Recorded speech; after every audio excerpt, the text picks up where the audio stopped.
Hello everyone, welcome to the feature section of the TBPPM Learning Network. In this section, we will be highlighting innovative projects and interesting practices that are prevalent in tuberculosis. This week, we have with us Amna Rashid, a public health specialist who has been leading the Mercy Corps TB program in Pakistan. Mercy Corps has been implementing public-private mix interventions in Pakistan since 2010. In 2020, when COVID-19 impacted the TB program, Mercy Corps and its partners conducted a rapid situation assessment, collected information from 1,600 key stakeholders across the country, and proposed recommendations for continuing TB services. So let's hear from Amna. Thank you so much for joining us, Amna, today. Could you give us a brief Thank you. overview and of the assessment and why it was conducted? Yeah, thank you very much, Joe.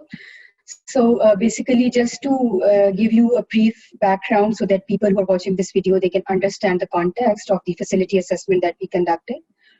So currently, Mercy Corps is basically implementing its TB program under public-private mixed component in more than 50% of the districts of Pakistan. And we have engaged around 2,000 private healthcare providers through which we are registering around 9,500 cases for TB patients every quarter. We know that COVID-19, it posed serious challenges for TB care services all around the world. In Pakistan, it also affected the continuity of the TB care services, and it resulted in the overall decline of TB case notification in the country. With COVID-19, there were lockdowns, there were restricted movements, there were other challenges. So the GPs or the private providers who are currently working with us, initially around 50% of them, they closed down their practices. So basically, they discontinued providing these services. And then we saw a decline of around 39% of TB case notification in the program districts where Mercy Corps is implementing this program. So the purpose of conducting this assessment was basically to understand the reasons for the closure of these private healthcare providers' clinics, and also to get their feedback on what kind of support we can provide them to reopen their facilities to make sure that they are able to provide TB services without any interruption. Okay. So what were the key findings that you found through this assessment? Okay, so in terms of the reasons for closure of these healthcare facilities, there were many reasons that were highlighted by the providers. But one of the major reasons that they highlighted was the non-availability of the personal protective equipment.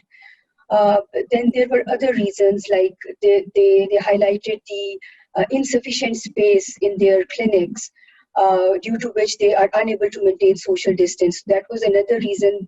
That's why they thought that they should, close their clinic.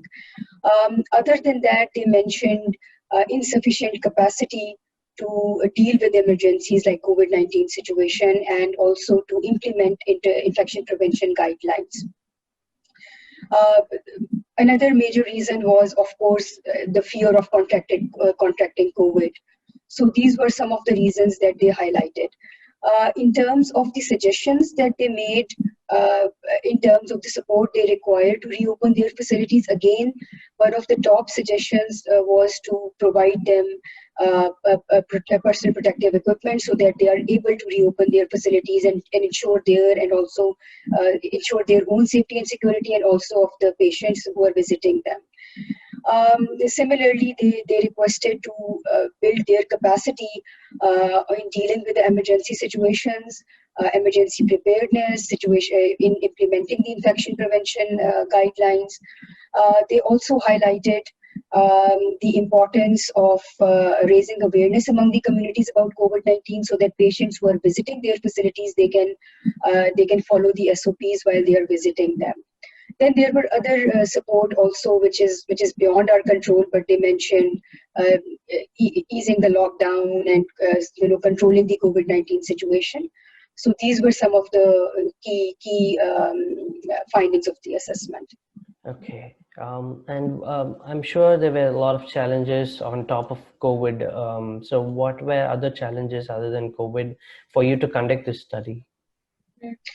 So I think not very significant challenges because apart from that we were unable to conduct these interviews face to face. Other than that, I think because technology is like very common these days, and use of technology really helps you, and especially in COVID situation we have now realized how important the use of technology is. So we developed a web-based data application, and we collected all the data online.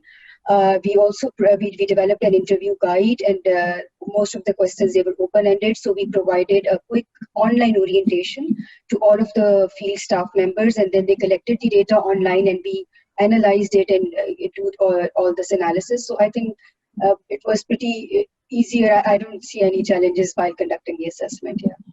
Okay, that's good to know. And so what advice would you give for our learning network members who are setting out to on similar studies? I think I would say that for us it was really informative, because based on this study we were able to actually support these providers. So we disseminated personal protective equipment to these providers so that they are able to continue providing these services to the TB patients. We also disseminated infection prevention and triage guidelines. We provided them non-contact thermometers so that they can do the triage, etc. So I think I would really request all my colleagues who are watching this video that we should conduct similar studies in other countries as well.